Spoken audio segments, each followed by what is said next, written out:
Unpopular opinions. Everybody has one, and we have lots. So this is a podcast about unpopular opinions, and this is a terrible intro. Let's get into it. Welcome to the Blatantly Biased Racing Podcast. Now here's a bald guy and some Indian. How are you, Amar? So, first of all, welcome to everyone to the Blatantly Biased Racing Podcast. I got the name right. You finally learned the name. Right? That's good. Yeah. Great. Welcome, Amar. First of all, how are you? You can say, co-host of the Tired GP? Yeah, my cousin and I, Shez, we co-host the Tired GP podcast. We've been doing it for a little over 2 years. Shez is the smart guy. I'm the resident idiot, and Shez needs me more than anyone because that's the only way he can look smart. So, thank you for the invitation. I'm looking forward to kicking it with you guys. Lovely. Yeah. Awesome. So, this time around, we're doing the unpopular opinions. Which is always a struggle because I always find out these opinions aren't as unpopular as we think. I mean, we should just call it opinions Popular podcast opinions. because Yeah, our just the opinions are opinions. anyways unpopular. Everything we say is unpopular. No one agrees on happens to anything Formula these One. days. So, you know. No. Yeah. No. Yeah. Just the way it should be. Yeah.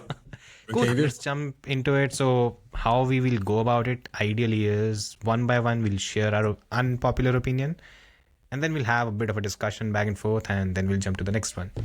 Cool. Yeah. So let's start with Amar. First of all, you go first. All right. So you're putting me on the hot seat already. Well, my number one unpopular opinion is that Lewis Hamilton at Ferrari thus far has been a failure. Now, I know this is not completely How is it unpopular. Well, that's what I'm saying. I mean, wait and see what happens in the comments here. Because facts are unpopular now. Facts are unpopular these days. That's right. And the problem is you cannot call Lewis Hamilton's season a failure without implying that he's somehow less than what he is. And I'm not suggesting that Lewis Hamilton is not one of the greatest of all time. Nobody can suggest that. Nobody. Mm-hmm. It cannot be an opinion of anyone, and we're not allowed to have that, right? But the reality is that why? Well, the reality, and I'll tell you why. The reason is look at his year one at Ferrari. Like, I mean, we can go through all of the data, but simple reality, just a reflection on the season is no one has finished the season worse than Lewis Hamilton is in his car. I mean, on the other end, you have the guy he replaced, finished out his season on a high again in a new car. So if you take the debate sort of standpoint of, well, Lewis is in a new car, a completely new thing. Sure, that's great. Initial struggles are supposed to be expected, would happen, but he never quite got up to grips with the car. He completely got smacked by Charles Leclerc, and sure, Charles has been there for really his entire adult life, if you want to call it that, right? But the reality is that Lewis could not have a podium to show for. I am not going to count the sprint win, guys. Like, that does not count. Like, it's not a full Lewis race. said they don't count. Lewis said they don't count. Exactly. Yeah. So in my opinion, and look, Ferrari are easy to be sort of the punching bag because as a lifelong Tifosi, I have suffered through hell. Yes, exactly. Oh God, exactly. I mean, look at that car above my head. Like, it's just, thank you for that. I appreciate the thoughts and prayers. Right. I mean, the reality is that they're not as bad as everyone makes it to be. They haven't put themselves in the best positions all the time, right? And they do stuff that you wouldn't expect. But you expected Lewis Hamilton to come in and really change the direction of the team. And that's the most disappointing thing, guys. I'm not expecting him to compete for a championship or put Ferrari on the map. And you can argue, though, that Ferrari finished 14 points from winning the Constructors in 24. So there's no reason why we would have expected anything less. Mm-hmm. And they fell off the wheel, right? And part of it has to do with Hamilton, too. Sure, the car wasn't great, and I get that. But your competitor, your teammate in the other car is sort of dragging the car on pole in Hungary where it shouldn't even be anywhere close to it, was leading about 2/3 of the race before we learned about the good old phrase LICO, right? So it's stuff like that. So my opinion, popular or unpopular, is that Lewis Hamilton, year one, Ferrari, epic failure. I don't think it's a unpopular opinion as much as just a fact, to be honest. Look, the simple thing is, I have probably been known on this podcast as giving Hamilton a little bit of shit since the Las Vegas words. Because basically, I was the guy on this podcast who was like, he's not doing that badly. I think it's just this and this and this. And then at Las Vegas 24, was it? He came up and said, well, if I had it qualified better. And I was like, well fuck off, Hamilton. I was like, I've had enough. So that was that. But this year, look, the thing is, I didn't expect him to... You mean last year?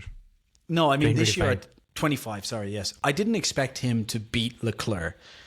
But the sad fact is that if this was anyone else, and I've said this time and time again, if this was any other driver in that situation, the same people who are giving excuses for Hamilton would be saying he needs to be replaced. If Sainz was still in that seat and this was Sainz's season, even if it was his first season, everyone would be saying, bring Behrman in. Like, this isn't good enough. You're nowhere near your teammate. If Verstappen was in there, you know Hamilton fans would be shouting about this a lot louder than we are. So, like, this is just a fact that he just didn't do good enough. He wasn't that far off Leclerc at points, but you're paying a 7-time world champion who's supposed to be bringing all this experience and knowledge.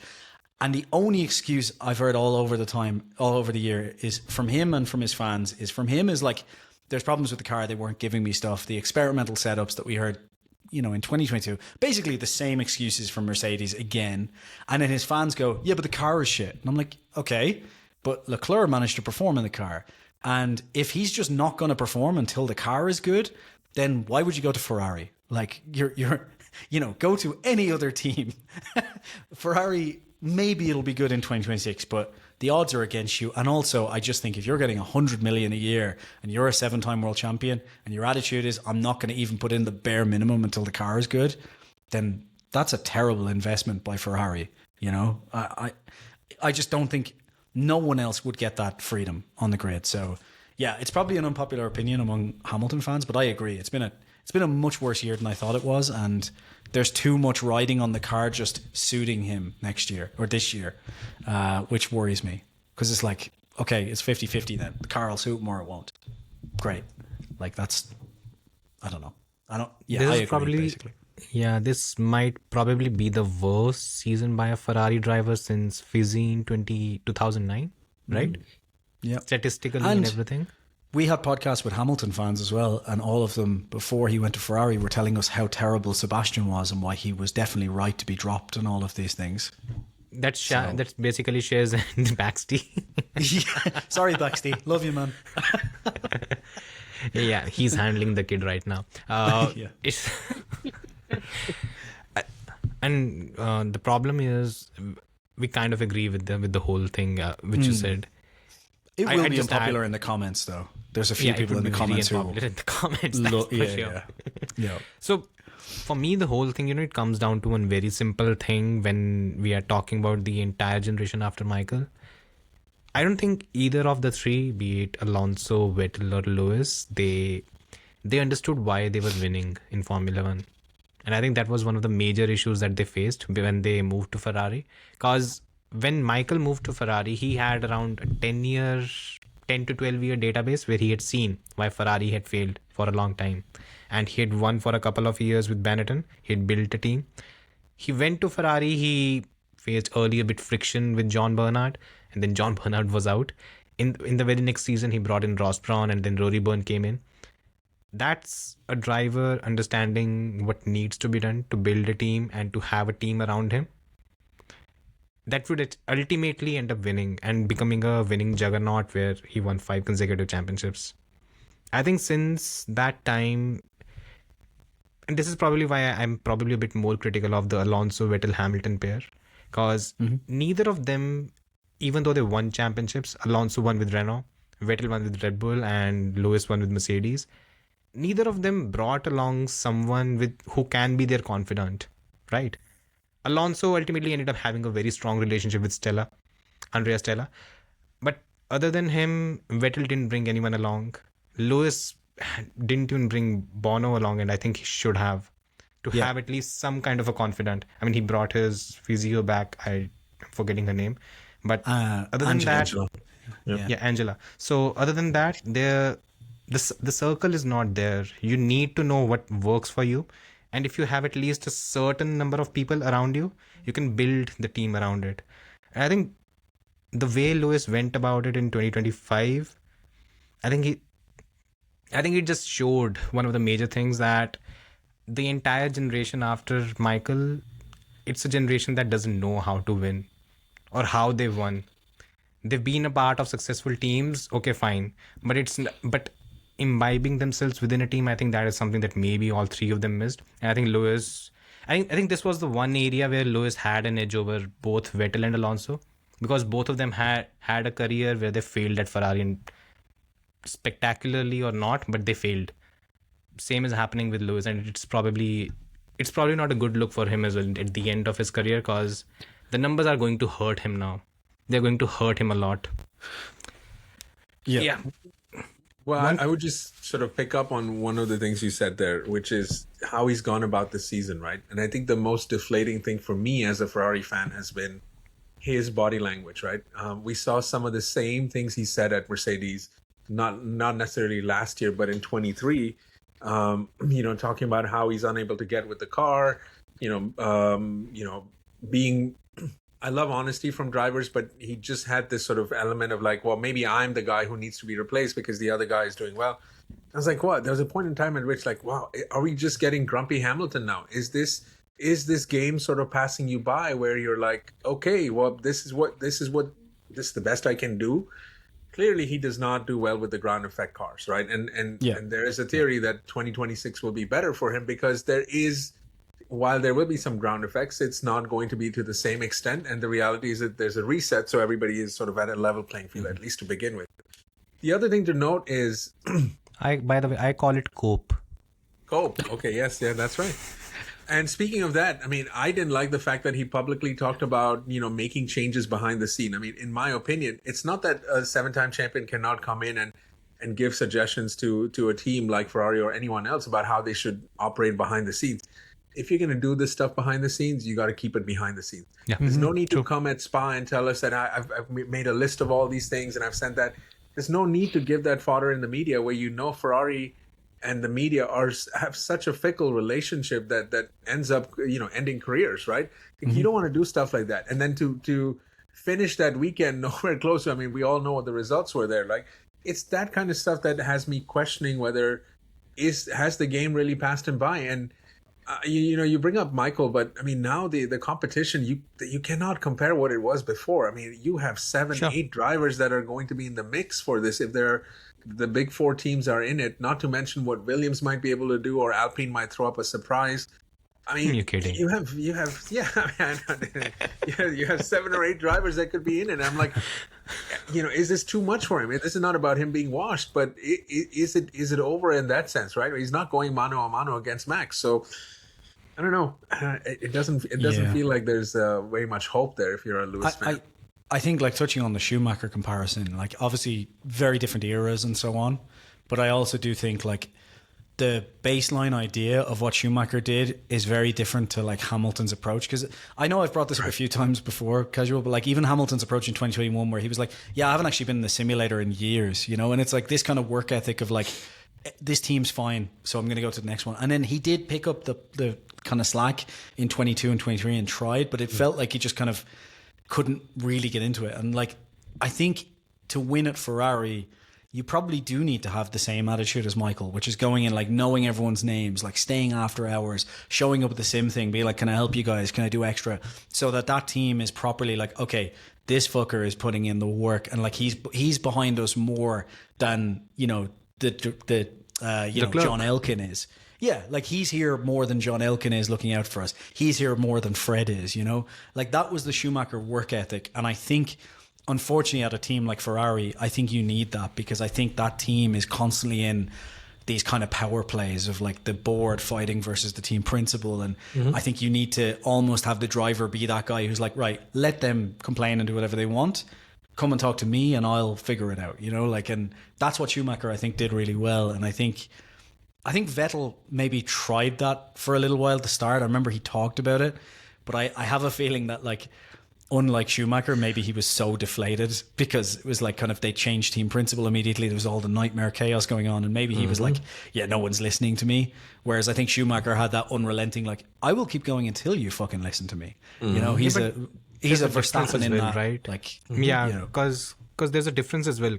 When Michael joined, he joined with each and every guarantees that is possible. I mean, there's this podcast on Bring Back Weekends. They did the entire thing of Michael's switch from Benetton, and they specifically talked about his contract, where even Eddie Irvine, he didn't have the tolls. Something there's a pass for the Italian highways. Oh, the auto Spada. I don't remember. It's Probably, like auto but- Spada or something. Yeah, the tolls.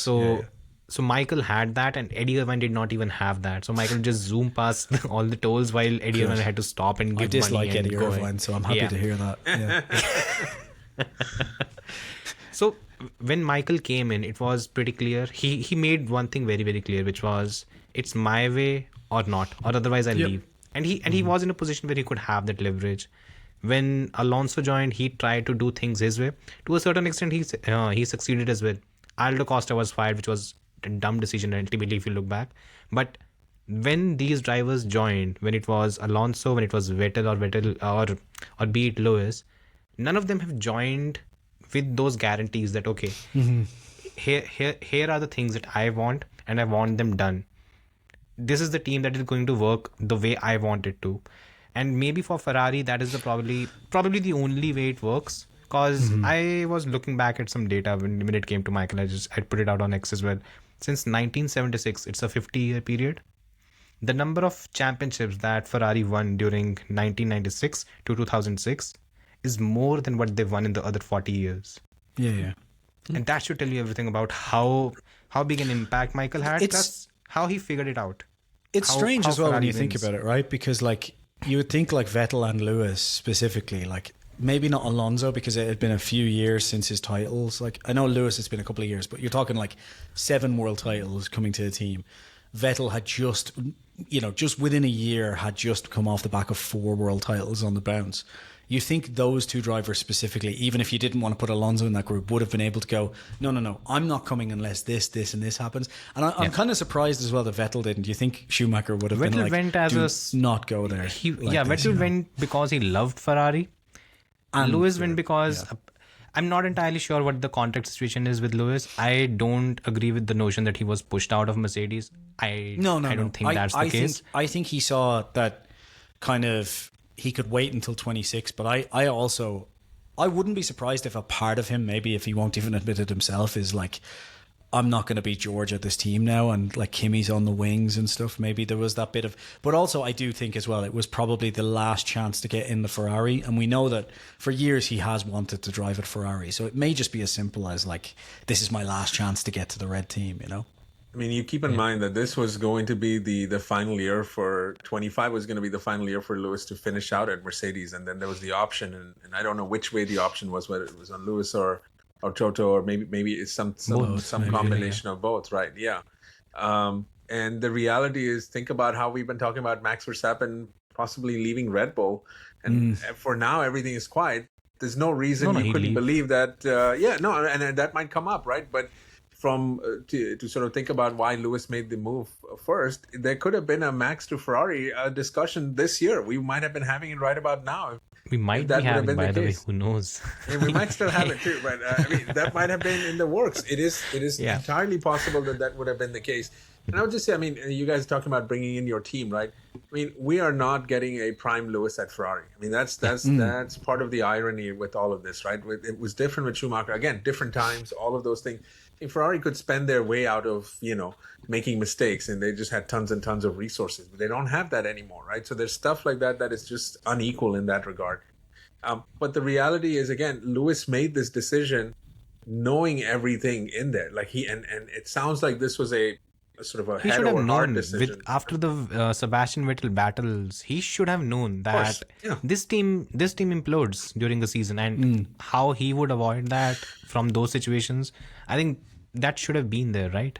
Yeah, but a 7-time champion is always going to think that he can, to some extent, influence things, and I don't blame him for that. But again, you didn't see any of that work out, and Ferrari are not the kind of team in the 20th century, right, that will allow for stuff like that. Yes, Michael would have been the exception, but he's certainly not the norm, right? So Yeah. to expect that they would change. I mean, look, they had the chance to bring Adrian Newey on there if they would have given some level of ownership. We know this through Eddie Jordan, right? We know this through the late great Eddie Jordan, I should say. They didn't want to do that. So what has you believing that they are going to change the way they do things? I mean, Yeah. just as you believe that you've been successful for 7 years doing things a certain way, they believe that they have a lifetime of success being iconic with the sport, right? I mean, so they're not going to, those are also alpha males. I would say mostly males. Hopefully there are females working in leadership there too, but I haven't heard of any. Those are not people who are going to change. So yeah, you knew this coming in. And that's why I think the season is a failure, right? Like there's no reason why Ferrari shouldn't have been coming P4 in the championship. That's I mean, you're coming behind one driver at Red Bull, right? I mean, that's crazy. Like that's nuts. It's insane. How is that even allowed? It's not possible. But yeah, that's kind of where we're at. I think one of the biggest points as well is I think when it comes to Lewis compared to other drivers, Formula One is very much about momentum, and like that's how fans and teams will always see it. And I think like if you look at the contrast between Sainz and Hamilton, like Hamilton actually started off seeming pretty good at Ferrari. Yeah. Like we had the sprint win, he looked like he was getting there. But it's like they went on completely opposite paths, you know, like Sainz had a terrible start, but by the end it was like, oh, this guy's going to make Albon look silly next year. And then Hamilton had the other path where it's like, maybe he should just retire by the end of the year. And I think that momentum is really a killer. It's in Lewis, Formula the driver, One. that's the big problem, right? Because for any team to sit back and listen to someone, first of all, you have to have the authority within the team. And if you're getting walloped by the second driver, you cannot really have an authority in that case. I think that's also an issue. Even for him. if he had started the season on a back foot and then by the end of the season he was like Had a Carlos getting Sainz, closer basically. and he was getting closer and closer to Leclerc or beating Leclerc occasionally, I think then he would have more authority to say, look, I figured out what's going on here, back me on this, let's go through this. But when he's getting worse and worse, the team's going, well, I mean, he's trying stuff and it's not working, so do we really want the input on this and that? You know, like that's where you're going, especially at Ferrari. I think at other, like if he was at a Williams, I'm sure James Vowles is going, there's something wrong here, Lewis, we'll get to the bottom of this. Same as Toto with Lewis was always like, we'll figure this out. I think a Ferrari is like, I don't know, maybe you should just leave. I don't know why I did a Russian accent there, but you get the point. It's, yeah. Well, and this is why it's such an important thing, right? I mean, the fact that I'm not a John Elkann fan, but when he comes out and says the kind of stuff he says about essentially telling his drivers to be quiet and drive, Shut up and drive. it's it's this kind of stuff, right? Where it's like, well, show me that you can do something with the car, and then come out and be critical. Like, don't do both, where you're not performing and then you're coming and throwing people under the bus. And this is something I've argued with Chez on our show. It's like, yes, it's fine for Lewis to express his frustration, but then also perform on the track. Drag that car into a Q3 every once in a while. Don't get eliminated, in the first qualifying round in consecutive races. Like, don't do that kind of stuff and then complain, because then it just sounds like you're complaining. That's all you have. Do the kind of stuff that Charles is doing. Maybe you're not doing it to the extent that he is, because he is well set with the team. He gets everything. But the reality is you cannot, it takes time to establish yourself. And I just don't know that Lewis has the time, or Ferrari will have that time. Guys, if Max is available, don't tell me Ferrari are not going to make a move for him. That may not be Max's choice in the end, but they are going to make that move for him. They will. Obviously. Yes. Yeah. Obviously. And if Lewis has another season like this, there's Behrman who is on the rise. Right, and you can get Behrman for Lewis maybe has 2-3 races, million. by the way. It's essentially 6 races. When we talk about Ferrari, I just recorded a preview for someone. If you are looking at Ferrari this season, there's only one person in the entire squad who doesn't have pressure on him, and that's Leclerc. Yeah. That's it. Everyone else is basically trying to perform for the jobs. Vasseur, if the car doesn't perform, he's gone. Same goes for Lewis, and I think John Elkann is now in a position where people are going to question, what the fuck are you doing? There's going to be I mean, Look, the only thing John Elkann has going for him is Yeah, he's the hire of the Agnelli family, right? So he's not going anywhere. But there's going to be questions that if you can't look, he fucked up Juventus apparently. So I guess Ferrari's next. The way he's going, maybe we might see the entire team back in the. Yeah, I think Elkin being removed won't happen, but you could very much see Elkin like being told, look, maybe just back off for a while and stay away. Yeah, from but whoever it, you get is going to be similar. They're not. I mean, when these are like, nepotistic sort of positions that are handed out, there's no guarantee that the next guy or gal is going to do even better. Like I would not expect them to change. Yeah, just Ferrari look at needs the last, Sebastian Vettel as 10, team 15, principal. 20 years? How many years? Since Michael left, it was first Stefano Domenicali. 2006, and it was Stefano Maurizio. John Todd hadn't left at that point, had he? Jean Todt left after 2007. Yeah, so when Schumacher left, he left 2006, right? End of 2006. Yeah. He left in 6, Braun left in 6, in 7 Todd left, then Domenicali took over, then they had the Constructors' Championship in 08. Did Braun not leave at the end of 5 but had gardening leave or something, technically? Maybe I'm wrong there. I'm trying to think. I think he left after 6. Maybe you're right, yeah. Yeah. He left after thought so. 6. Yeah, he left. Okay. Yeah. So as soon as Michael announced, Ross also left. So after that, you've had Stefano Domenicali, who again, it's a logical progression because he basically grew up the ranks. After Domenicali, we had Marco Mattiacci, who has no, I don't think he had any experience in motorsports.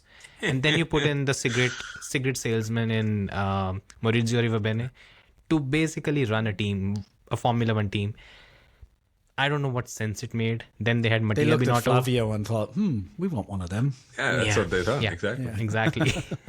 Didn't work though. No. And then they had Mattia Binotto, who was brilliant when it came to the technical side of things, but I'm not entirely sure how good he was when it came to the team principal role. One strong year in 2022, and then he was told to fuck off. And then you have Fred Vasseur, and I think Fred Vasseur is the right person for the role. Unless Horner is available, I'd keep Fred Vasseur there. Unless Horner is available. You don't like Horner, right? Well, it's not about me liking. I just don't think it works. It doesn't work for Ferrari. That's not them. And to your point, Horner's not going to come in to just be another Fred Vasseur or Mattia. He's not going to do that. 5% He is going to want to have something. Yeah, And I they think wanna do we that. talked about this. We talked about this before, right? Like if they weren't going to give Nui some control over, like full control of the technical side, they're not going to give such Horner full shocker. control of the team. You know, like it was incredible that they didn't. But yeah, And that basically ends Hamilton, right? If Horner's coming there, that's over. That's done. It's over before that. I think it won't even come to that. It's first 6 races. If Leclerc has the edge over him, I don't think Why I did you think they'll come pull up the with trigger. 6 races? Why are you saying? Because- are you picking up on what Fred said, and that's why you're saying 6 races? No, that's your first quarter. After that, you move to Europe, and that's Yeah, the but I mean, point. this is the season where you'd expect some changes. What if Development, it's what if it's Williams and Alpine that come and dominate? Then everyone else is going to look silly, right? Like I don't know that. Be serious. How? I mean, I can understand only- Williams, also but Alpine. Alpine. Hey, Colapinto could be the next Schumacher. We'll talk Could about be. this. Aston Martin he's could be jacked, there. by Like, the well, I way, don't know why you say apparently. that. If it's I Aston I hope and it's Aston Williams, Martin, who knows? but Yeah, there you go. whatever I've heard, the Honda power unit is not in the best of shapes. The worry I have about Ferrari is that they do make these like snap decisions, though. Yeah. Like because like to your point, Amar, it's like they could have a terrible start to the 6 races and then unlock something halfway through and then have a great end to the season. But I realize with Ferrari, the problem with that is they will have already fired Fred. Lewis will have gone. It's like, guys, we have a nice car would. now, and it's like too late. It's like, I actually think the opposite, guys. I actually think that Ferrari will start off strong, and their Achilles heel has been their inability to develop the car through the season. I mean, that's kind of what led Mattia to go to, he couldn't develop the 2022 car. Of course, the technical director kind of got them too with that, right? So Yeah, screw you, Toto. the problem that Ferrari have done, and they haven't played the politics of this well. It seems like they're trying with this whole Mercedes engine stuff, but That's the game You think that they they'd need use to their play. veto once, wouldn't you? Just to win At one some title. point, right? What are you gonna? What are you waiting for? Like Just yeah. I mean, just go. No, we're vetoing this. We're using it once. You know. Sounds like the key is to get the Mercedes engine banned. No, that's the idea. That's like, They should just use their veto to be like Mercedes can't enter this year. We're vetoing Mercedes entry. Perfect. Yeah. That's a great Yeah, idea. at least for Lewis, there is one positive. Apparently, they've got rid of the race engineer. There'll be someone new in place. Great. Good. Yeah. The negative is they're not building his now you- F44 apparently, so they've decided against Another that. Now you'll excuse have an coming our entirely way new now, race yeah. engineer, and again you have to acclimate with that one. Let's see. Wait, Let's see is what happens. Adami gone? Is that what you're telling me? Yep. Yep. Oh wow. I mean, I Poor just guy. I just enjoyed broke. it. You enjoyed Yeah. it. Look, Leclerc's engineer. Moving on. Leclerc's Next up. engineer was so good. Must be the water. Thank you. I mean, Cool. that's basically Ferrari, right? It took them just one race for that. The That's very all it first takes. race, you had Lewis out on slick tires on a wet track. And like, perfect. Hey, what can we say? We do stuff like that. Come on, man. Yeah. Jason, what's your prediction? Not Do we want prediction, one that'll annoy people that I'm opinion. not sure if I believe in, or one that will make everyone call this the Horner fan club again? Oh boy. Go for it.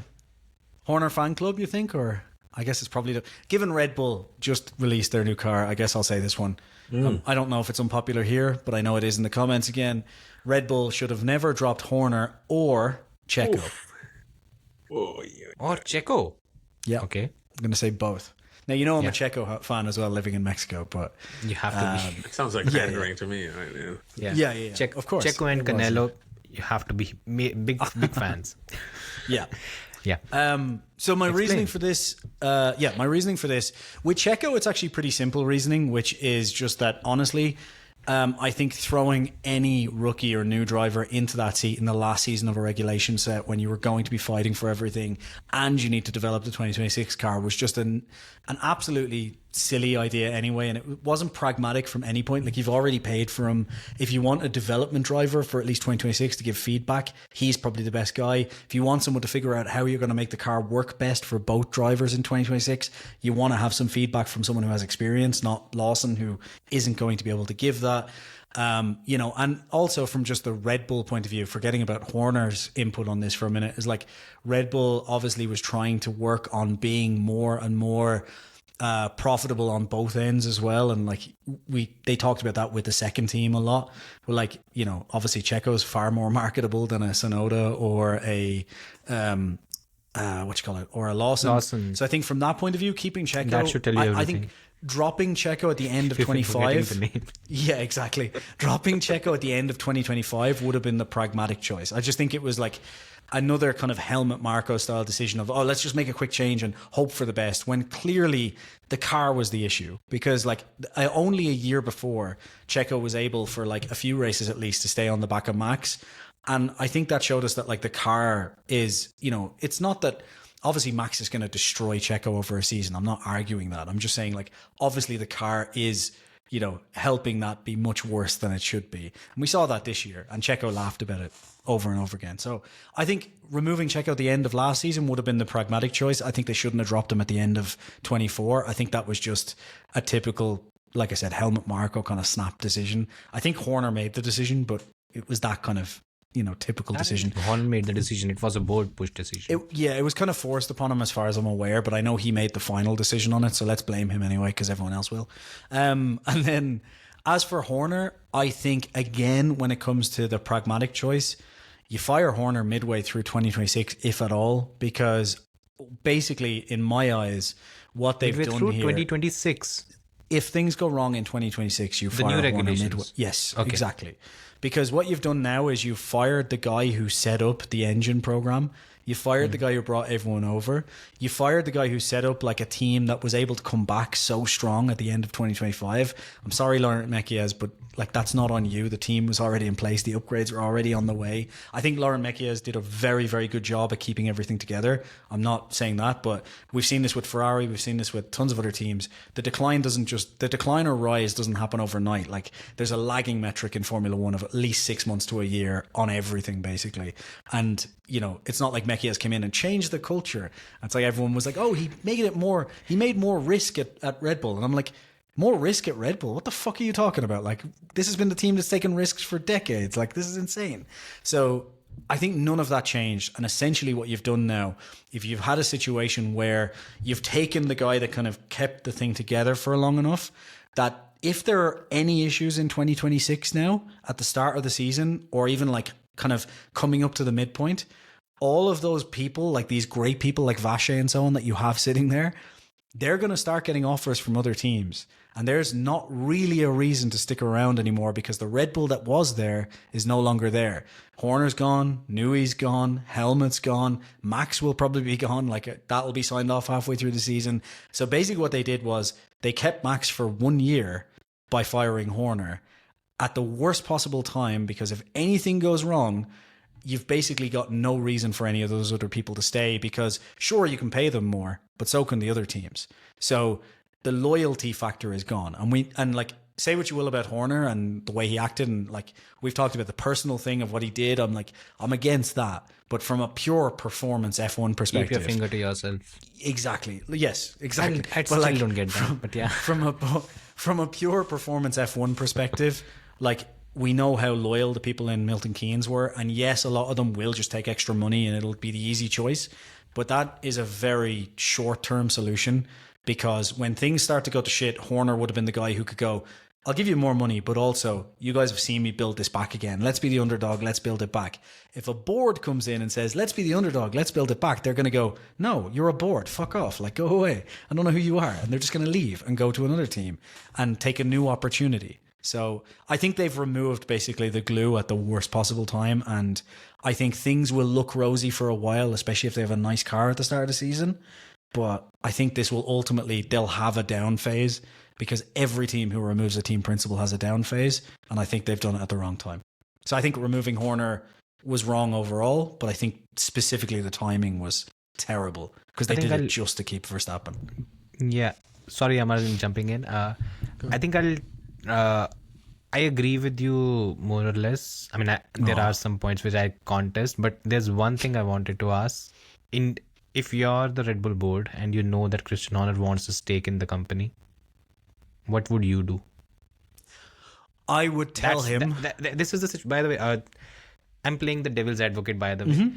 You're the Red Bull board. You want the whole thing to stay Austrian. It has stayed Austrian throughout Dietrich's present. Now there's a situation where the team principal and the CEO, he's strong. He has a strong profile. He has a strong global profile. He has the kind of connections that Horner has. I think other than Toto, there's no one in the F1 world who has that. He's growing in stature, and he wants either a stake in the company or just separate the Red Bull reason racing why they got rid of him, right? He had too much control, essentially. How would you go about it in that case?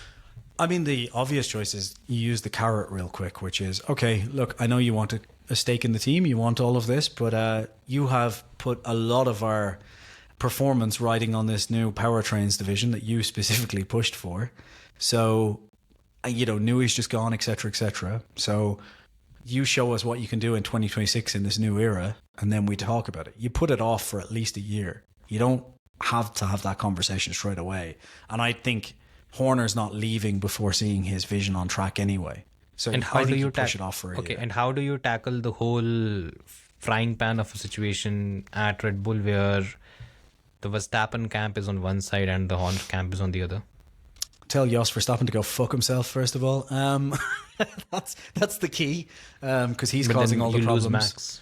Well, you don't, though, because you've got Max for the end of 2025. You're going to tell Max's father to go fuck himself, and he's going to stay. No, my point is, you've got Max anyway. They had Max. Because Max couldn't leave with the performance clause at that point. He could have. It could have been done if Max wanted to. It could have been an absolute nightmare, yes. But my point is, your choice is like the future of the team versus a driver who's probably going to leave if the team fails anyway. Like, it's just... Yes. I just think. And what do like, you do in that situation? That's you the whole thing. you lose Max if you have to in 2026. I just don't. I think like staking the future of a team over a driver has always been a bad decision. It's never a good decision for a team. It's short-term thinking, which only boards do, by the way. And Red Bull is currently run by a fucking steering committee, which terrifies me. So, Amar? yeah.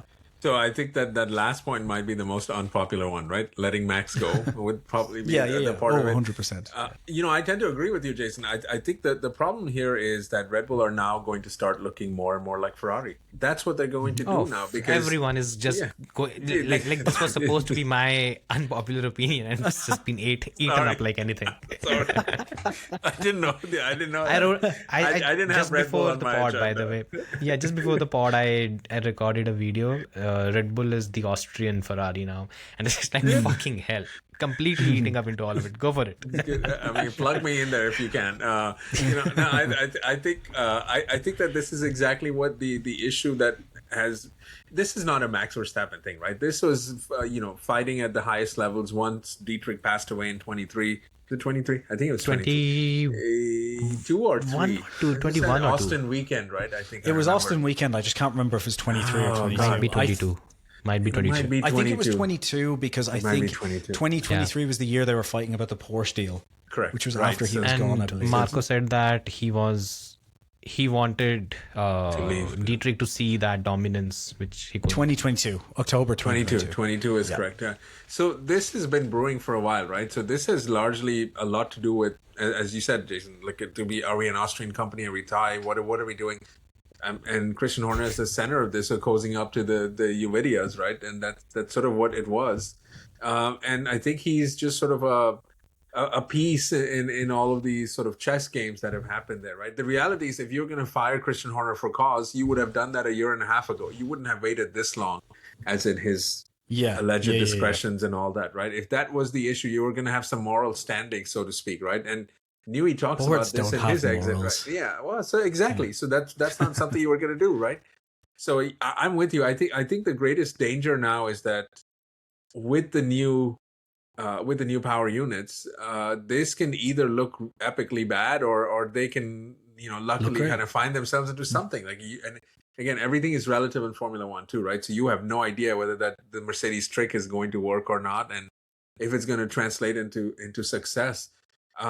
I also do think that as it pertains to Max, this was not about pleasing Max, but it was about showing Camp Verstappen that they are willing to do what it takes for him. And I think that's the pitch. Will it be successful? I don't think so. I think at the end of the day, Max has made it pretty clear that he wants to be at a team where he can compete. And if Red Bull can compete, then he's going to stay. And if not, he's going to have other options. Basically 10 other teams. Everyone. Yeah. I mean, a Cadillac would be great. Yeah. So I completely agree. Does with anyone you. agree on the Checo point, by the way? No. No.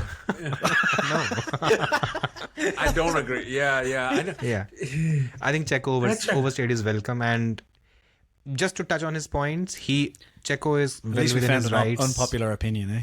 So that's good. So Checo is well within his rights to come out and tell that, so this was how things were going in Red Bull.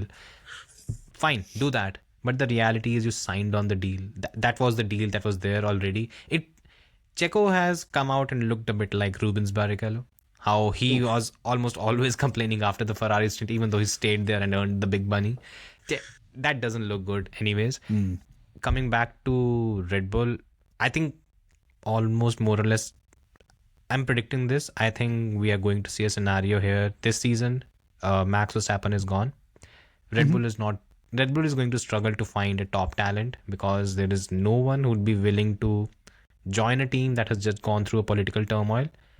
And there's Lauren Mekies at the top. And Lauren Mekies has zero record when it comes to leading teams to the top. It's not really there. Are you sure about that? There's only 22 seats in Formula One. Like I don't see top why. drivers. And they have but they have their own academy, right? And they believe that Isaac Hadjar has something. Is going to be Arvid Lindblad is going to be there. Like, I mean, Hadjar is quite good. No, I mean top drivers. No, I mean, I know what you mean. specifically They may not mean need the top driver. Yeah. But What they you may mean not is need like it. it's going to be difficult to bring in like a Piastri or Leclerc, if someone gets a seat, whatever. Yeah, I get. If I get Dodge is the out of join. Mercedes, yeah, that's what is going to happen. And coming back to the whole point of the way the entire situation panned out, I think the biggest mistake that Red Bull has made, they've handed control to someone like Oliver Minchelaar, who has zero training or record of handling race teams or motorsport teams. Where have you heard that before in the podcast? The same thing is going on with John Elkann. These are not the people who are supposed to handle it because they don't really know how the whole thing works. We are going to see Red Bull going through a phase where, let's be honest, even when it comes to a very pragmatic view of where things are, Red Bull for the next couple of years is not fighting for the championship. It's not going to happen because in Formula One history, unless we talk about BMW in 2000, where they just came up with in the very second season they had the best engine of the entire grid, it doesn't happen. At least in Formula One, it doesn't happen. They will be respectable. RBPT, again, it has been put together by Horner, and the entire thing it started at the right time. They have no delays. Everything has been on schedule, so everything is going to be fine. But the growing pains are obviously going to be there. There are no iterations yet. Where I do disagree is I do think, and I said this in our predictions for the constructors, like I would not be at all surprised if Red Bull come out with a car that wins like some of the first races and looks like it's in the title fight, because I think you might win races because the car is fastest, because they have Max Verstappen in the car. No. I also think because the car could be one of the fastest, and the reason I think that is just I think like I said, everything is a lagging factor, and I think like this is a team that has built incredible cars for the entire last generation, and you don't like forget how to do that overnight. I think what happens is like all these top people have left, and you'll start to see all these cracks, and it takes a while for these cracks to like start to break apart. And I think like even in terms of the powertrain, they've brought a lot of people over. I think they'll have a very fast powertrain, like a very powerful engine. Where I'd be concerned though is I think not only will you see those cracks in like the development over the season because key people have left and so on, I think you'll also see reliability problems, because even if they make a really powerful powertrain, they've never actually ran a powertrain like this team together hasn't ran a powertrain on track before for a season. So reliability, I reckon, will be the issue. And I think this is one of those situations where Red Bull will come in strong. A lot of people will be like, look, removing Horner was brilliant, Mekies is great, everything's going good, and then we get 6 months in and the car's blown up 4 times, the development is going down, and it's like, wait, what the fuck is going on here? And Vache will get fired because that's the kind of thing a steering committee does.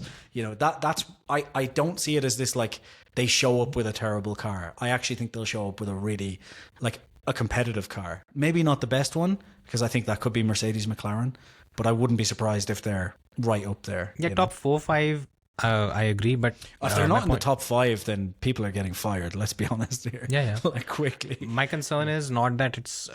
My concern is that it's not going to be fighting for the title in the next couple of years. And if you're not fighting for the title this season, and Max by the first half, he'll probably be aware where he wants to go. He has I think it's top 2 within the until summer break. That's the exit clause. And if he's not in top 2, I won't be surprised if he's at Mercedes by 2027. Oh. Yeah, 100%. Why? You don't think so? No. You don't? I mean, I don't want to hijack the topic. If Mercedes are winning, he's not going to be there. I don't know. Why would he be there? Yeah. Wait. If Mercedes are winning, why would he not go if to they're Mercedes? not winning? There won't be a seat open for him. Oh, if they're winning, right? Yeah. I get there would be a seat open. George There's has no a seat 1-year opening. contract. Technically, he has a 1-year contract, but if he beats his teammate and if he wins the title, he's beating his teammate, then he has the option on his side for the year after. That's what I've heard. Okay. Bold So he prediction can't time. be fired, basically. Okay, one unless bold they- prediction from my side. Max Verstappen next season, he'll be in the Silver Arrows. Even if 27? George Russell Wow. becomes the world champion this season. Okay, that's it. Yeah, clip it. Well, and it's going to be an interesting we'll talk about it at 2027 the end of the season. Yeah. Yeah. Anyways, coming back to this, my worry with the entire situation is it just seems that it became a scenario where the driver became too powerful, and you've removed the architect of your success, and now how the entire operation is going to work, it's so uncertain. Architects, all 3. Yeah, everyone is gone. So yeah, that's the whole thing. First season, if we are talking about Red Bull this year, Could I just point in, by the way, isn't it kind of hilarious when you think about it? Like, they lost Newey, and then they removed Horner, and one of the guys who was on side to remove Horner is Helmut, and Helmut's now gone. And they've kept Verstappen not to win a title in 2025, and they're likely not going to win one in 2026. So they literally have removed Horner for absolutely... it's made no difference. What's the point? Exactly. That's the whole thing. What's the point? And there's no... The entire thinking was we need strong results in the next quarter, and that's it. We are not thinking beyond that. And that's just how you don't win in Formula 1. As I said, the Austrian Ferrari, right? That's steering the whole committee. I'm so excited to see what a steering committee can do in Formula 1. Yeah, they'll steer the team into the ditch. So yeah. Anyways, now it's my turn. Oh God. I don't know if it is that. It might Unpopular. Yeah. Toto Wolff, if Mercedes is not winning into 2026, in terms of if it is not challenging for the championship and winning, this is going to hurt his legacy a lot. Oh, that's... I thought you were going to say he was going to be fired or something. Yeah. No, he's the owner. You can't fire the owner, right? Like, he owns 33%. They could still oust him. 28% now. Yeah, sorry, even more. So Yeah. So Toto joined the team. I think he joined in 2013. That was the time when he actually joined the whole thing. By 2014, I think so. Ross Brawn was out, and one of the things that he said that things became a bit too political, where Lauda and Toto, they were not, and they did things without consulting Ross, which is something that was not ideal. I think there were 3 technical executives or something. It was Toto, Paddy Lowe, and I'm forgetting the other person. Yeah, so Toto joined as an executive director in 2013 and then became team principal afterwards. Yeah, so there were 3 executive directors. I think it was Toto, Paddy Lowe, and there was one other person. By 2016, even Paddy Lowe was gone, and Toto took the whole thing until 2021, where Mercedes won 8 consecutive championships. But the person that took Mercedes to that point was Ross Brawn. The whole power unit program and even building the entire team. They won, and Toto consolidated the whole thing again. The team changed. James Allison was not part of the whole operation, but by 2017 he was. So he was Ferrari, right? James Allison. Yeah, he was at Ferrari. First he was at Lotus, then he was at Ferrari. So while Ferrari let go of James Allison as well, by the way. Geniuses. Yeah. So if you look at it, the entire thing, the person who built the entire thing, he left just at the beginning of the dominance of Mercedes. And Toto, again, he managed everything for 8 years. Brilliant. But he hasn't took his team to a championship. What we've had is last 4 years of Mercedes, where they don't even know if the car wins, why it wins. I mean, the biggest example was Singapore, where they came into the weekend, and I think even we also thought that the team is going to struggle. But they ended up dominating the weekend with George, and they won. So this is where the team is right now. For 4 years, there's been a bit of a static nature in terms of they've not really fired too many people, except Mike Elliott, he's gone. But other than that, the team has more or less remained the same. Now it is both a good thing and the bad thing. It's good because they have stability and there's, you can say, job assurance. The bad thing is, unless and until you admit there is something wrong, you're not going to make attempts to actually fix those things. And the aerodynamic unit that Mercedes has, I think it's safe to say it's not as good as what McLaren does. That's where the problem is going to come. They've lost a lot of people underneath key people though. Like you know, HPP, they've lost from HPP, which is but also in Mercedes too. They've had a lot of people leave for other teams. Just not like key people but also not key people that you'd be thinking of in terms of like not the Allison types. You're talking like, you know, Loic Serra as well. No, did he leave? You know, like he's at Ferrari now. So like, there's a lot of kind of lesser public people that are still valuable to these teams that have gone. You know, pretty much.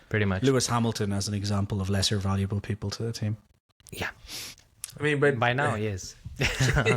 So, anyways, cutting the long story short, ultimately, a technical team principal or a team boss, how he basically makes his money is building a team and taking it to the championship. That's what Horner did twice. That's what Ron Dennis did, I think, multiple times, far too many times to even remember now. Jean Todt did that with Ferrari, Colin Chapman and others. If Toto cannot do it in 2026, I think, first of all, the knives will be out. I think he might start thinking about maybe taking a step back and bringing someone else in. Also, it's going to hurt his legacy. A lot of it has been hinged on the fact that he piggybacked Ross Brawn's efforts in 2013. He managed the whole thing fine. He has the 8 championships, all good. The record is brilliant, but he hasn't built the whole thing. I think that is still going to be something. You could argue that because, Braun obviously built it to win the championship in 2009. He was building it back up in 2013 they had a really good season even before Toto really, And like on top of that, HPP, the reason for the success in most of those years is HPP had built an incredible engine, and HPP had essentially started work on that engine in like 2007 or something, 2008, like crazy early. They knew that it would be one of 3 options for the engine, and they started building all 3 options. Maybe it's 2010, but I know it's like way before anyone else touched 2007. it. Yeah, it was like way before anyone else. So, like realistically, you could say, like you said, the groundwork was already done, and they had such an advantage that, keeping that advantage isn't, like as you saw with Red Bull, like it took a lot for McLaren to take that advantage away from Red Bull, and they had a good engine. So I get what you're saying. I think it's going to be one of those situations, isn't it, where if he can't turn this around now, it's like, well, did he really? People start to question. It's like with every driver, like Verstappen right now. Everyone's like happening right now. Even like Verstappen, we've talked about this before, where like Vettel everyone's like Vettel was never like Verstappen, and I'm like, you weren't watching in 2013 then, because Vettel was very much highlighted as like, this is a next Schumacher, and then like we went into 2014 and beyond, and it was like, who the fuck is this guy? Like, what's going on here? And Lewis, as you just said, like or as you maybe said in this podcast or another one, like his legacy could be tarnished as well by this. Verstappen's could be tarnished if he makes a wrong decision and ends up not winning anything for years. Let's save it for the rest of the podcast. Don't talk about it. Yeah, but the point is, Toto Wolff, yes, his legacy could be shattered by it. I agree. I think it's Amar? Yeah, I don't necessarily agree. I think the legacy is already set. I mean, look, when people think about legacy, very few of us can do the nuance that you guys did, which is Ross Brawn did this and so did that. Next, Mercedes have now turned into a juggernaut in terms of how they resonate with but how they resonate with the Formula One brand. They are there. They're right. Aren't they the second biggest, second most valuable team behind Ferrari in the sport now? Yeah. Yes. I actually have the exact values. Yeah. So you guys keep talking. So they're right there. Yeah. So that's a credit to Toto, right? And part of leading the team is not just winning championships, but turning it into a brand. That's why Christian Horner excelled at as well. And that's what Zach Brown is doing now. I was going to say to your Singapore point, who knew that Mercedes was going to win that weekend? We didn't know Mercedes would win. They didn't know, but the other teams also flopped badly. Like, who had Lando Norris not being close to the podium too, right? Those kind of things, right? He win Singapore the last year by 25 seconds or something like that. That kind of stuff happens. I don't know that any team outside of Red Bull, and really you have to credit Adrian Newey for this, has gotten on top of the ground effect cars. And McLaren, by virtue of what they put together, with Rob Marshall and company, are you right. Can credit Rob Marshall with all of it, I think. I would give him all the credit. It turns out Newey's actually not that good. It's Rob Marshall actually was. That should have been the unpopular opinion. Adrian Newey's washed. He doesn't have anything, right? Rob Marshall's actually been the new Newey. Adrian Newey is overrated. There you go. Yeah. Discuss. Oh man, you should have Shaz on for that one. He'll keep you talking for an hour. When did Rob Marshall join Red Bull? Actually, now I think about it. From the very beginning. 2000, he was 2009. Yeah. I was going to say it was a long time, right? Yeah. So he was, and he joined Benetton in 1994. Yeah. Yeah, and then he was Renault 2000. Oh my God, it turns out Adrian Newey's actually not that great. It's been Rob Newey. It's been Rob Marshall all along. Yeah, and he left in 2023, and the team went to shit. Okay. Quick quiz, by the way. In terms of technical directors, who is the most successful technical director on the Formula 1 grid right now? In terms of how are you defining it? Race wins, or what are you doing? Because I mean, championships. Nui's not a technical director, so you can't count him. He is a anymore. technical leader, right? Yeah. Do you mean Maybe technical James director Allison, I specifically? think, I don't know, Because you know, Yeah. Yeah, sorry. yeah. Which one have you picked? I was thinking James Allison maybe, but I'm not sure. Yep. Yeah. Yeah. Because I mean, all the Mercedes. He won with success Ferrari. was in Ferrari as He well, won yeah. he won with Ferrari. He won with Renault. He won with. He didn't win with Ferrari the second time, but he won with Mercedes afterwards. Well, technically, My next option would have been it's Stella, but yeah. technically it's Rob No, Marshall. he's not a We're just- technical director, right? Rob Marshall won with Benetton, with Renault, with Red Bull, and now with McLaren. So technically, Yeah, it's I Rob mean, he's Marshall. the goat. He is the goat. we should turn this off right now. Like that's it. We've anointed. And there he you are. only works with teams that cheat. So I mean, he's doing real well. Oh boy. It's good. Oh Jesus, yeah. I had not picked up on that. Yeah, that's true. Oh God, yeah. good. But I agree with you on when it comes to the whole nuance is something that a lot of people don't look at. If I look at Toto's stint at Mercedes, for me it's a bit disappointing when it comes to the brand Mercedes per se, because Really? I don't think the Mercedes brand leveraged as much as it should have. They won 8 I think- consecutive championships, and if you Yeah. go to if we go to Monza, Ferrari has not won since I think the entire, you can say 90% of F1 Twitter hit puberty. That's how long it's been. But still they pack the entire crowd. Mercedes does not have a home Grand Prix right now. Yeah, They have zero following when it comes to the cult image that they should have. They are the most they have the most dominant reign in Formula 1. 8 consecutive championships. And when you think about it, they don't even have any. There's no specific place for Mercedes fans to come. For I a don't long know, time, though. it They was built Lewis some- Hamilton fans that They that built came, some right? iconic cars though that they did sell through. Like think about the A class, the EQS. I I agree. mean, these are some. I agree. That's fine. Again, great job.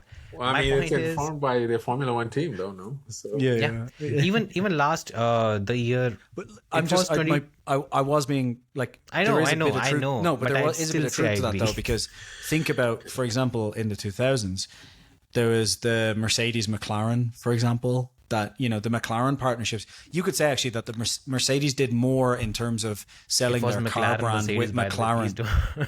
please don't- No, but I mean the car. and the Mercedes actual engine car. won last year too. Which one? So There was a Mercedes McLaren SLR or something in the 2000s. I can't Yeah, they remember the exact built name. one. Yeah, they Are built you one.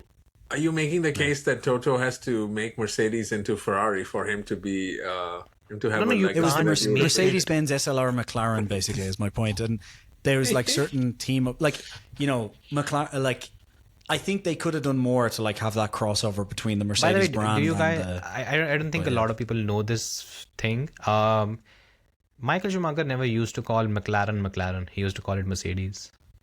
Oh, really? Yeah. Is that like a German thing? It's like I'm not. No. Gonna... It's because when in 1995, Michael Schumacher, he was negotiating with every fucking team from top to bottom, and Williams, he had a chat. He would have gone if the money was right, money wasn't right.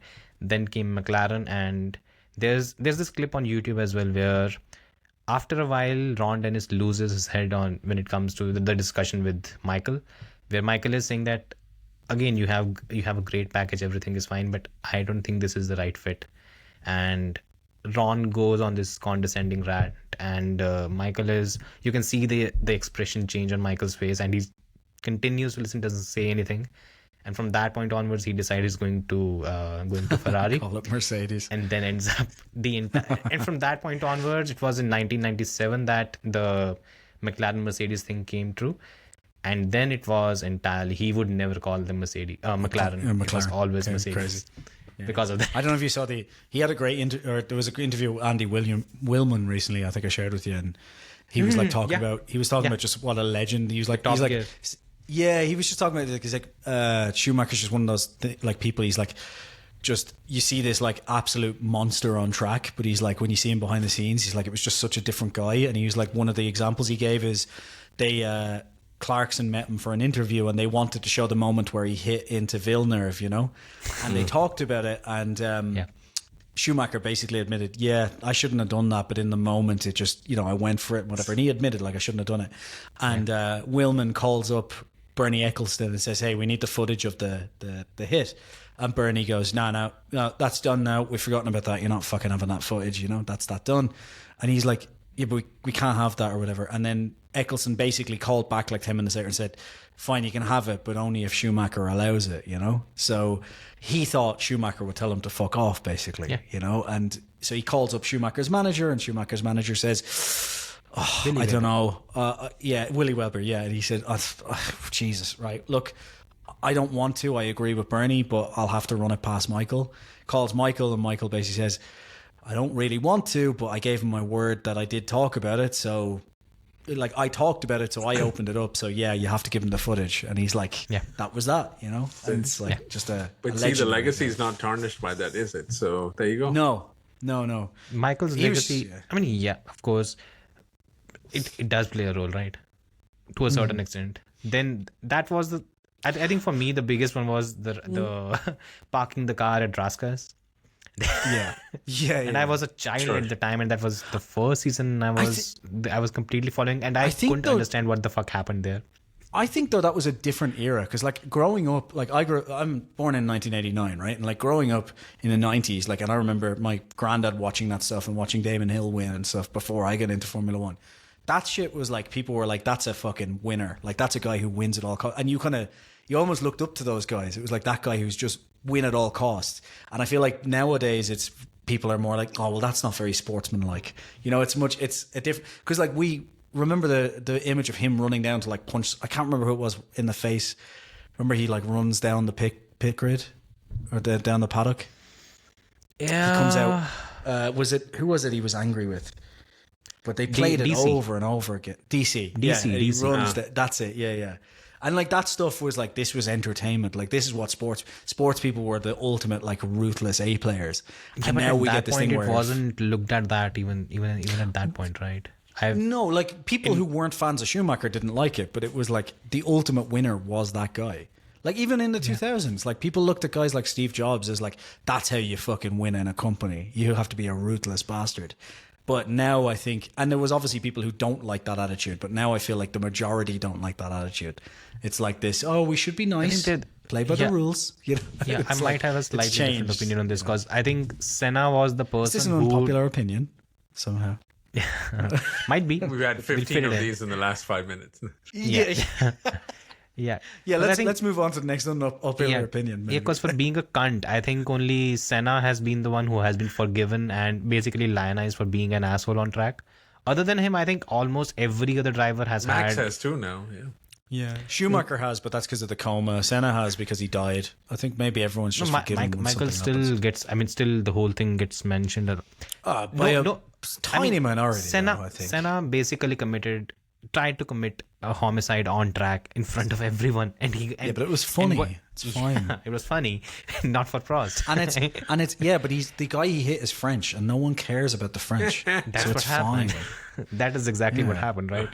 That's the whole thing, right? Because for Senna I think other than Senna, I don't think I've seen any driver who has basically gotten away with basically attempted homicide on track. And it wasn't attempted homicide. And the funniest thing is, it was only 20% chance of death. It's fine. Sure. But the funniest thing is, when you talk about the whole thing, the interview with Jackie Stewart, where it's, if you don't go for a gap, you're not a racing driver. Jackie was on the right. Jackie was the correct person in the whole thing, because he's like, you were going to kill that person. And Senna comes in and says this line, and the line becomes popular, even though it was supposed to be the other way around. So, yeah. Anyways, should we talk about Toto, or he's done? Unpopular opinion. I think we're done. I mean, the dead are undefeated, no? You can't, Yeah. I mean, that's a good line. We'll add it at the beginning. There we go. The dead are undefeated. Nice. So, Ahmad, your second unpopular opinion? Yeah, so my second unpopular opinion is that papaya rules were a success in 2025. Oh. You know What are why I your hate opening that? statements? Because I was having the same argument with Shez just a few days back on your video. Me too. Yeah, that's exactly Yeah. why. I need everybody to listen. I was called an idiot for that, like many different ways. Guys, I mean, look, Idiot is an it's endearing term, right? well, I mean, some of us are sensitive, Jason? sensitive in the UK. Yes. No, look, Amar, explain first of all what your reasoning Well, is. I was going to say is McLaren have been an easy punching bag in 2025 for papaya rules, and we heard about them. I guess the phrase the year before, right? And it's been alleged that Piastri's championship was affected by papaya rules. I completely disagree, as I did with my co-host a few days ago, and there's all kinds of charts and stuff like that explain how Piastri could have won the championship much earlier if McLaren had their papaya rules fall in his direction. We can debate that all day long. In reality, to me, yeah, if you didn't screw it up, you would have won anyway, right? But I personally do appreciate papaya rules because I think that's a brilliant way of going to race as a team, and that's something that they're committed to. I love the philosophy of trying to have two number one drivers. It is a much painful philosophy to have because it is a headache to manage throughout the year. There are misunderstandings, misgivings, miscommunication, whatever. But despite all of that, McLaren managed to win both championships. And the reality is that if they did not have the double DSQ in Vegas, that thing would have never gotten as far as it did. Mm-hmm. I on the one hand, I love that the two drivers were fighting so hard that they gave Max a chance to come into the championship. But that wouldn't have happened if there were no papaya rules. That would if Red Bull if McLaren had done what Red Bull do, right, which is essentially we don't care who the second driver is. It could be my aunt who's driving that car, and that's about it. So I love the idea of going to war with two number one drivers, and therefore I love papaya rules now. I would like to see them change Ferrari for fan, 20 right? Yeah, well, that's what I'm saying. I mean, look, I was amongst the guys who hated how things happen, like Austria with I mean, those are not those are not things I'm proud of. And I think we're paying the price for it now, right? This is exactly why we had damn near 2 decades of nothing to show for. But I love that, and so I didn't think papaya rules were all that bad. And well, I might have had a different opinion had they lost the drivers' championship. I was going to ask that only. Yeah, no. Yeah, I mean, look, I think the last race they kind of abandoned that, right? We got to be honest about that, right? They deliberately let Lando fall to P3 so Piastri could go up there. Yeah. I mean, they kind of And so it worked out okay in my opinion. We shouldn't hate on it unless your brand of racing is defined by what Red Bull do, which is we're all about Max and we don't give a shit about who anyone else is. Apparently, even that was not okay for the entire F1 Twitter just a few days back when Checo came out and said that this is how the entire thing works. And my reaction was, I thought everyone knew that. Yeah. Why are you surprised? But then you had all these people. How can we take the? I mean, again, the whole race-based data morons. They have this whole thing, right? Where you have to cross compare and everything. Yeah. But the reality is, there are two different philosophies when it comes to racing in Formula One. The one is where you give both of them the same car and same tools, everything, and you just let them free. That's one. The other is you put the Michael Schumacher School of Business, or not business, School of Racing, or the Max Verstappen School of Racing, or you have, in the past, you had Alain Prost do that, you had Ayrton Senna do that at Lotus. All these drivers have had that. It's just when it comes to racing, you want to win. That's the whole thing, right? We beat either way. Either method is fine for me. Mm-hmm. By the way, we still remember Alain Prost winning the championship in 1986 when he beat we still remember Nelson. Yeah, I was born 3 years later. My point is we still talk about it in 1986 some of we, when not every week. Some of you. Aren't you younger than me, Casual? Yeah, I don't dye the beard. I don't grow a beard. That's the problem. I'm still young at heart and head. I've just lost hair. That's the only thing. I mean, that's all right. And I refuse to go to Turkey. Nice place. No, Grand Prix I'm- too. Yeah, I've said a lot of things about Saudi Arabia, and I don't really want to visit Turkey anymore. Oh, okay. Anyways, so But just I just agree, some- by the way, with the Go for I agree with the papaya rules. I actually think they were a great idea in terms. And at the start of the season, I actually said this as well. I really like the way they've gone about it, where they were allowing the two drivers to even pick their own strategies and stuff as well, like allowing the two race engineers to pick different strategies and so on. I actually think my only gripe with the papaya rules is I think They are by called the papaya end rules? of the well, yeah, apparently they aren't internally, but anyway, my only gripe with them is I feel like by the end of the season they had way overcomplicated them, and I think they had gone to the point of trying to be too fair in a sport that just sometimes isn't fair. You know, Qatar was the perfect example of this, of where, you know, they should have completely given freedom to the two race engineers to say, right, Piastri, whatever, there's a safety car, it's lap 7, people are going to come in, and if Piastri wanted to stay out, fine, but Lando equally should have been able to come in if he wanted to. You know, like, they should have given complete freedom to the race engineers, the strategy teams on either side to come up with whatever they wanted.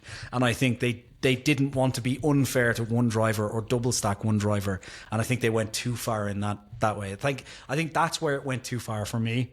But I think the actual general idea of, like, let them race, don't do team orders, let them have strategy decisions between them, complete fairness, I think it's a great idea. And I think it's much more interesting than the Red Bull way, where the Red Bull way is easier to win. You've one driver you focus all your attention on when it comes to the Drivers' Championship, obviously. But I think it's much better for us as fans when the drivers are able to properly compete with each other. It's just unfortunate that I think McLaren they made it too complex, I think, by the end. They could have kept it a lot simpler. And I think that made it easy to insult and go, Yeah. well, they're obviously favouring Lando, or they're obviously, depending on where you fell, you know. So, yeah. I think a Red Bull could not have had a papaya rules, and I think a McLaren could not have had the dynamics of a Red Bull. I think that's the whole thing. The philosophy at which the thing is, these two teams, they reached that point with different philosophies already. So when McLaren has reached that point, they reached that point having two drivers who are basically equally talented, equally skilled, and everything is similar. That's the philosophy they had before they even became the front-running contenders and all. And Red Bull had a different philosophy before they even became the champions, right? So they've just carried it on forward. If you asked McLaren to just pick one driver of the two and do something that Red Bull did, how are they going to pick? On what basis are they going to pick that? You can do, you can say, Depends after 12 when you races. pick. At the end of 2024, you pick Lando. Exactly. Yeah, 100%. So, and maybe by the mid-season in 2025, you pick Oscar, right? So it's not really... The reality is both of those drivers, neither of the two stamped their authority on the other, which is why McLaren was never in a position to choose one over the other. That's the basic reality. And the whole thing is, there is no papaya rules in a sense. Like, there's no Fight Club. There are no papaya rules. It's essentially the similar thing that throughout the history of the sport, a team has done when it has two competitive drivers. It's just the same. The whole fairness and everything, it's just a fucking branding exercise, nothing more than that. And that's where probably McLaren complicated stuff which I guess we'll see in 2026, right? Like, 2026 again, it comes down to a very, very simple thing. Unless we see Lando stamping his authority over Oscar, or Oscar doing the same to Lando, we are not really going to see anything different. It's going to be the same. It's just on what basis are you going to pick a driver? That's the whole thing, right? There's Whichever no one has basis. number 1 on the car. Simple. Ooh. Yeah, it doesn't work that way, right? Papaya rules 2.0. Yeah. Yeah. I mean, a lot of people... Yeah, go for If it. you want to win a world championship, you have to first win a championship. Ooh. Anyway, sorry. The Will Buxton in there. What do you think Ferrari would have done? Not one. Not won the championship. Other than that, I mean, we're talking about. Sorry. I think Ferrari No, would I mean, have that's- gone all in on Oscar at the start of the season, right? The moment In he what was way? ahead by. I guess when do you pick, right? In terms of what? You're asking I get what would your Ferrari point. have done They're in what two scenario? equal drivers, right? I mean, and No, they aren't I mean, equal I think drivers. Yeah, they are. They have different qualities. Rather, I think that they're not, One is as you fast, one is said. slow, but No, I mean, Oscar. No, Oscar he means puts he means if it was Oscar and Lando at Ferrari. okay. Yeah, that's what I So mean. your view is You're still insulting No, Hamilton. Like, yeah.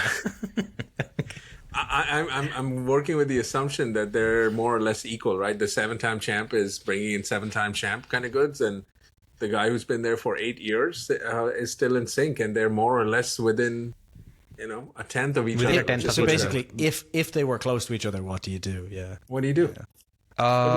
Okay, so your scenario is, and they will be competing against Max, right? Well, they're competing for the championship. Doesn't matter who they're competing. Basically, It could if Ferrari Yeah, had because McLaren it's season, two what do you different do? things, right? If there's a scenario where there isn't a third contender, then they can do what happened at Mercedes with Rosberg and Lewis. They just continue to race. Okay. At But the end of the day, isn't that either exactly of what the two are McLaren going to did win. then, essentially, Sorry? right? That's exactly what McLaren did, essentially. but because McLaren's there issue there was no there was a third contender. Yeah, but there wasn't at the midpoint of the season when it started. There to wasn't become, one. But still, after 16 races is the point where no, not 16 races. It was 12. 18 or so races. Yeah, fair point. So, Yeah. it was only at the late stage that it became a problem. But anyway, I need to go in 20 minutes, so let's do a couple more quick ones if that's same okay. here. with you. Yours, Jason is next, right? Yeah, go for it. Well, what do you prefer? I'll give you 3 options, and you guys can let me know what's Wow, the one you want to prepared talk this about. time. Yeah, you told me to prepare, and we had a guest on, and if we didn't have a guest on, I wouldn't have bothered. But for a guest, I have to. So you have 3 options here. Colapinto is better than Gasly. Oh, I'm a Colapinto fan, you can probably tell. Lando is just as fast as Max. I know we've talked about this one in the past. nice. The fast thing is very important. And Oscar is mentally fragile. Which one's most unpopular? Which one should we discuss? Let's go for Oscar because I have one with Lando. Okay. So I think Oscar at the start of the season and even in 2024, it was very much like this almost is the new Iceman. Mainly because he Which one doesn't was talk. 24. I'm so sorry. I'm mixing the. Okay, yeah. I got it 24 now. season. Yeah. You're thinking about that show with the Kiefer Sutherland or something, yeah. Oscar was seen as like the new Iceman, the new Raikkonen, and for the most part, I think he has he's not been the new Raikkonen. Like no one's going to replace Raikkonen, but No. he, a similar attitude of like not talking a lot, very quiet feedback. Even when he won or lost, it was like, oh well, that's that. But I think like at most of that, there was not really that much pressure, and there was no pressure with Max, and like he was comfortably kind of within the realms of Lando, and he knew he could pick up throughout the season. But then as soon as the pressure lumped on at the end, you could see that, like, for example, Singapore, as soon as he lost that position, instead of just kind of getting his head down and getting on with it, he was consistently like on the radio talking about how it wasn't fair, wanted to catch up, all of these things. And there was a few points throughout the season where that pressure seemed to get to him. And I think Baku was the ultimate version of that, where things just fell apart. And I'm not sure if I agree with this statement, but I think you could argue that Oscar is Don't say that. much more mentally fragile than we've let him on. And I think, this is specifically for BoxBox on Twitter, who said that Lando Who is Norris that? is a. Okay, yeah. Oh boy, He said, you have world of hate coming your way. No, I just thought, I remember he said Lando Norris is a midfield driver at best, and I was like, well, that guy has just beaten your driver to a championship. So What does that make Oscar? Yeah, I don't know. Yeah. But I don't know if I think he's mentally fragile, but I think he's definitely more mentally fragile than we thought at the start of the season, because the pressure really did get to him by the end. And I think it's fair for it to. I just think that, like, comparing him to Iceman doesn't really work. No, you don't do that. Because He's not Kimi never cared. Like, it did, never cared. I mean, no matter unless- how high the pressure got, never cared. Yeah, I mean, look, unless you live in a world, in a parallel universe where you are a Lewis Hamilton fan and you think Kimi won the 2007 championship with a Ferrari that was half a second quicker than the McLaren. Yeah, I don't know where those people come from, but anyway. Yeah, too many spreadsheets. Yeah. I think since 2001 to 2005 or 6, I think Kimi was the fastest driver in Formula 1. And again, was I'm a incredibly Michael fast, Schumacher fan. yeah. Yeah. And Incredibly fast. and I'm making that claim. He was that good. I don't Again, give a shit. keeping the comparison aside, I don't want to get into that because I don't think there's any driver who can be a Kimi Raikkonen of that particular era. For Oscar, there are I don't think he fucked up. It's just that, again, he touched on it a bit. There's an element that a lot of people are not talking about in a 24 race season. There's an around 17 to 18 race time, there are a lot of drivers that start fading away. There's a period where a lot of drivers, they just take a step back, and then right at the end of it, they're back when it comes to their performances. And I was doing the driver ratings, and I've seen this pattern with a few drivers. Gasly is one of them. Albon is one of them. Because Ocon is one Gasly's of not them. as good as Colapinto, to be honest. Ocon is one of them. And I think Oscar suffered from something similar. Also, the ground effect regulations, they were very iterative. As in, every year you add to your database. And that the area where Oscar struggled compared to Lando was the low grip tracks. I think that's where he lost the chunk of points. By Qatar and Abu Dhabi, he was back at it. So also, we know there's the specific rule that Australians aren't allowed to win championships. We talked about this last week. Seems like it. Especially at a New Zealand-based team, it's they're just not allowed to. Ooh, yeah. Fair point. Amar? Yeah. I was going to say, look, I don't know that you can't say that he had a hard time this season, right? I think that's fair, Jason. To your point, this is the type of year that would test a driver, right? The funny thing for me is last year when Lando was chasing Max, we had no problem calling him choking or whatever, right? And then this year we've kind of done the opposite, where maybe part of it is it's all personality based, right? Because Lando tends to piss people off with the way he says things. He can be corny, he can be cheesy, he can be all of the above, and can be annoying. He can be British. He can be British. Doesn't help. Yeah. That doesn't help. You're right.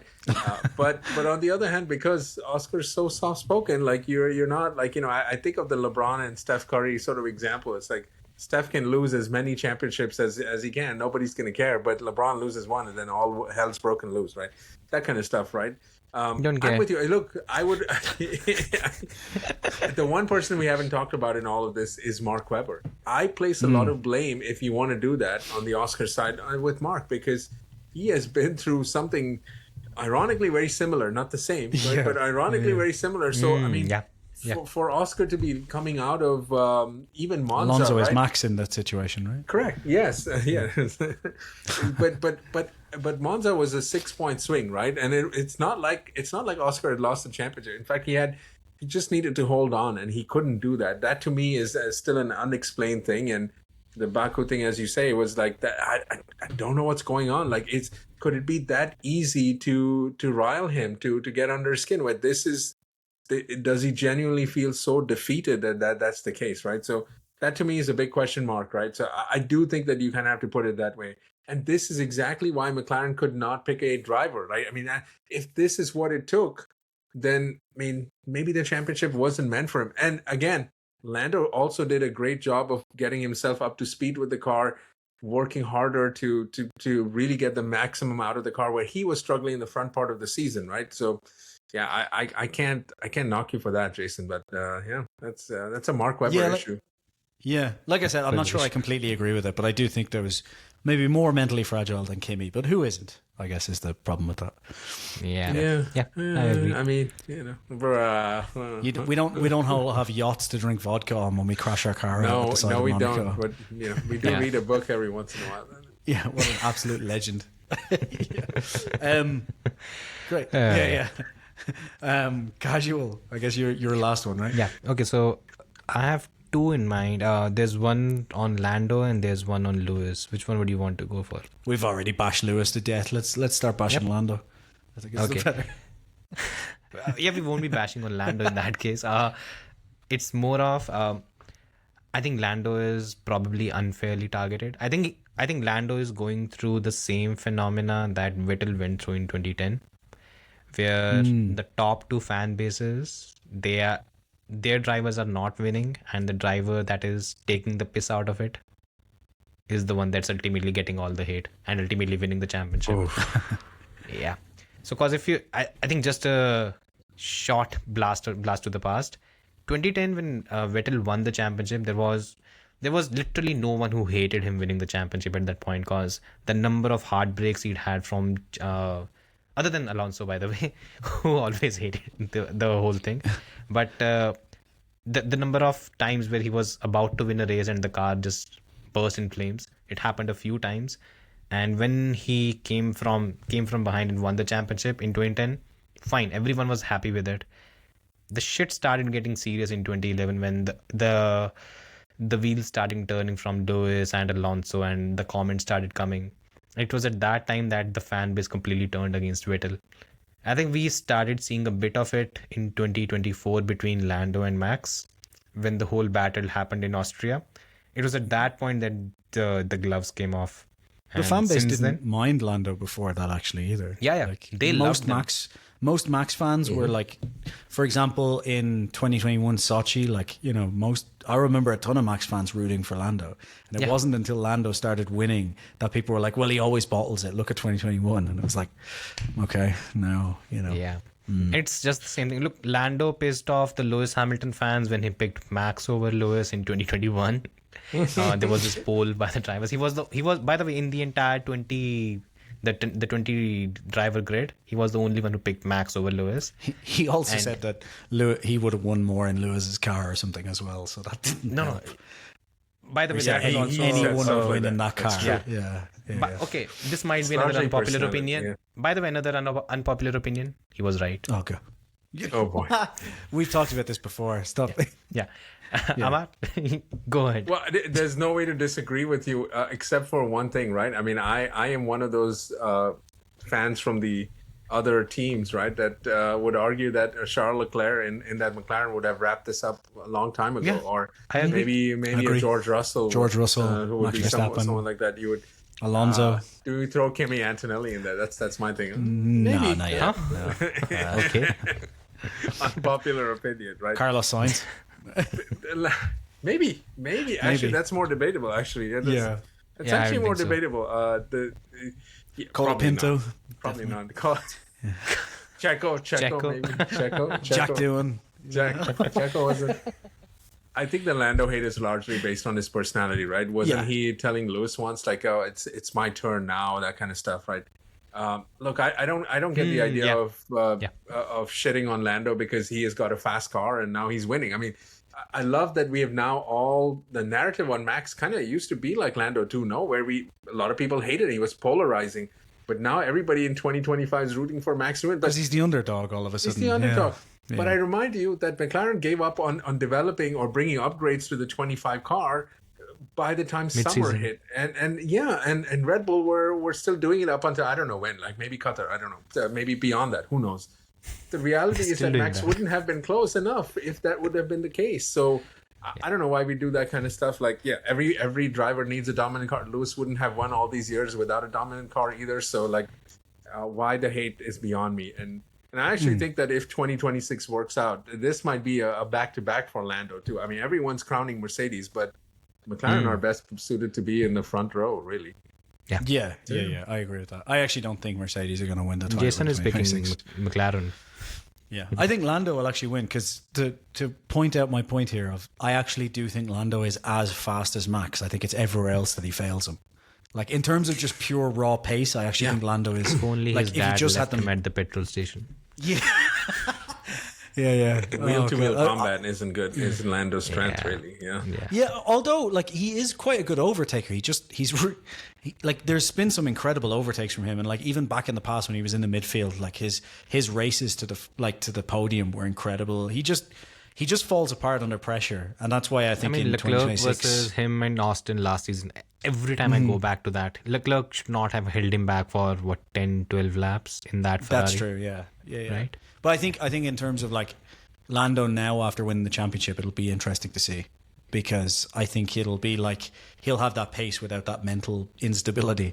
Basically, he'll still be British, unfortunately, but can't do much about that. Gotta take the As an Irish person, it's hard for me to root for a British person. I get it. Yeah, it's how we feel in the States too. So but no one really likes us at this point. So anyway, casuals from India, I guess, from the former colonies. It's hard to like the British, especially right now. I'm writing that book, and I really dislike the British and the Americans. It's really unfortunate. Can't believe it. Which one are you reading? Which is it? The Empire? Oh no, I'm writing a book. Called, you're writing a book. I thought you said you were reading. Oh wow, nice. We're not going to bore the fans here, but essentially it's just the the alternative side of He's the being a last 100 Hitler years of apologist, conflicts. basically. I am not. That is not what I'm doing. Wow. That is not what I'm doing. This definitely makes unpopular Let's opinion. Jason, let's sell it on that. True. Well, I'm going to sell it that way because that way I can get on Rogan. But the point is, Fair point. yeah. No, it's literally just it's looking say at vaccines kill. That would be Yeah, the second that's thing. actually the And title of it. ivermectin Yeah. for the win. That's the title of the book, actually. Vaccines kill. Say what was the name? Ivermectin, right? Ivermectin saved me. Yeah. Just say that. Yeah, That's horse dewormer. Yeah. No, it's just an alternative look. Basically, it would be a similar book to if I looked at like the story that McLaren told behind the scenes, or so. I don't know, whatever. It doesn't matter. Yeah. So on that lazy bombshell, Yeah. I guess it's time to. I end. hope you guys liked whatever we put together this time around. I would have hoped if Shez was there because he would have defended a lot of Lewis Hamilton takes. Yeah, We'll bring him back. Shahryar, bring your ass. We'll talk about it. Yeah. And obviously, before we go- for anyone interested, Yeah. Amar, it's Tired Grand Prix podcast, right? Yes, it's Two Tired Dads at Tired GP on YouTube and on X. Yeah. Okay, cool. Thank We'll chuck that in the description below. And Thanks. Bye-bye. hopefully some Subscribe. of our Appreciate 12 the fans time. can go thank over you there. guys. Yeah, this was great. I think my internet is a little bit down, but thank you guys. Appreciate it. Yeah, I mean, worry you about have Trump. It's Yeah. the least Well, of your worries. we have Oh, that. God damn it. We'd love to. I'll just say this since I'm on here, right? I mean, I don't know if you're going to keep this or maybe you'll keep it. But we'd love to have you guys on as well. We keep let's everything. figure something out. So- Yeah, Yeah. it's all good. Yeah. Awesome. We'll have you guys Cheers. on. Yeah, we'll figure this out on Bye, air. everybody. Exactly. Take it yeah. easy. Bye, everybody. All right.